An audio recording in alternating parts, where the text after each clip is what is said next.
Aku selalu merasa ada yang berbeda. Sejak kecil, aku sering dibandingkan. Dibilang gak mirip, dibilang beda sendiri. Awalnya aku pikir itu cuma candaan. Tapi semakin aku besar, perasaan itu makin kuat. Kenapa aku diperlakukan tidak sama? Kenapa aku selalu jadi yang terakhir diperhatikan? Sampai suatu hari, aku nggak sengaja dengar percakapan. Ia belum siap tahu yang sebenarnya. Jantungku langsung berdegup kencang. Yang sebenarnya, apa? Aku mulai mencari tahu. Pelan-pelan, diam-diam. Dan di hari itu, semuanya berubah. Aku menemukan sebuah dokumen lama. Di situ tertulis, nama orang tuaku. Bukan mereka. Dunia rasanya berhenti. Tanganku gemetar. Air mataku jatuh tanpa bisa ditahan. Jadi selama ini, aku bukan anak kandung mereka. Semua kenangan, semua kebersamaan, tiba-tiba terasa asing. Aku bingung,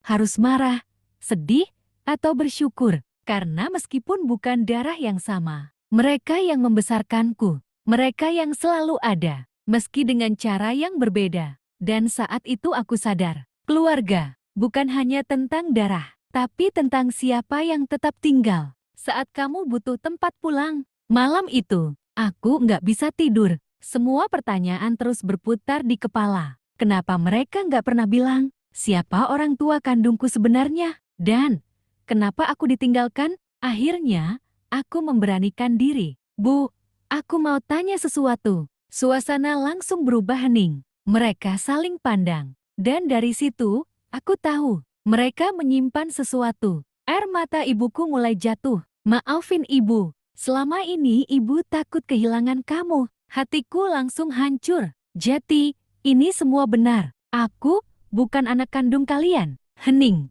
Lalu ayahku mengangguk pelan. Dan di saat itu, rasanya seperti kehilangan segalanya. Tapi yang lebih sakit, bukan soal kebenaran itu. Melainkan, kenapa aku harus tahu sendirian? Kenapa bukan dari mereka? Aku marah. Aku kecewa. Aku pergi dari rumah malam itu. Tanpa tujuan. Tanpa arah. Aku cuma ingin menjauh dari semua yang terasa palsu. Tapi di tengah perjalanan, HP-ku berdering. Ibu menelepon. Berkali-kali, aku abaikan. Sampai akhirnya, masuk satu pesan. Kamu boleh marah, tapi jangan pergi terlalu jauh. Rumah tetap tempat kamu pulang. Aku berhenti. Langkahku terasa berat. Dan untuk pertama kalinya, aku sadar sesuatu. Mungkin, mereka memang bukan orang tua kandungku. Tapi, mereka yang selalu mencariku saat aku hilang.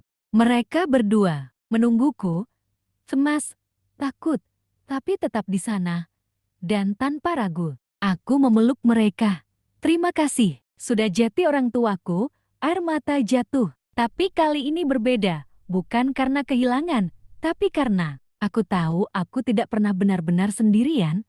Sejak hari itu, hidupku nggak lagi sama. Aku tetap tinggal di rumah yang sama, dengan orang tua yang sama. Tapi, perasaanku berubah.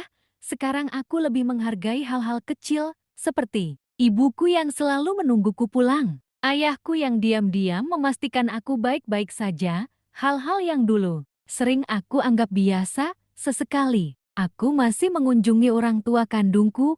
Kami berbicara pelan-pelan, saling mengenal, enggak langsung dekat, enggak langsung nyaman, tapi kami mencoba dan sekarang aku paham satu hal. Aku mungkin punya dua keluarga. Satu yang memberiku kehidupan, dan satu lagi yang mengajarkanku arti kehidupan. Kadang, hidup nggak berjalan seperti yang kita kira, tapi bukan berarti semuanya salah, karena pada akhirnya, bukan tentang dari mana kita berasal, tapi kemana kita memilih untuk pulang. Aku berdiri di depan mereka berdua. Satu, yang melahirkanku, satu lagi, yang membesarkanku. Air mataku jatuh tanpa suara.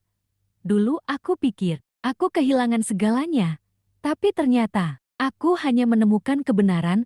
Aku melangkah. Dan tanpa ragu, aku memeluk mereka yang selama ini ada di sampingku. Terima kasih, sudah memilih aku, walau aku bukan darah kalian. Tangisan pecah, dan di saat itu, aku sadar, aku tidak pernah kekurangan kasih sayang. Aku hanya tidak tahu seberapa besar aku dicintai. Hari-hari setelah itu terasa sangat berat. Aku jadi lebih pendiam. Rumah yang dulu terasa hangat, kini terasa asing. Aku sempat berpikir untuk pergi, mencari siapa diriku sebenarnya, mencari orang yang seharusnya menjadi keluargaku. Dan suatu malam, aku benar-benar berdiri di depan pintu. Tas sudah di tangan, air mata sudah jatuh sejak tadi. Tapi sebelum aku melangkah keluar, aku mendengar suara ibu. Kalau kamu pergi, ibu tetap nunggu kamu pulang. Langkahku terhenti. Aku menoleh. Ibu berdiri di sana, dengan mata sembab. Ayah di belakangnya. Diam,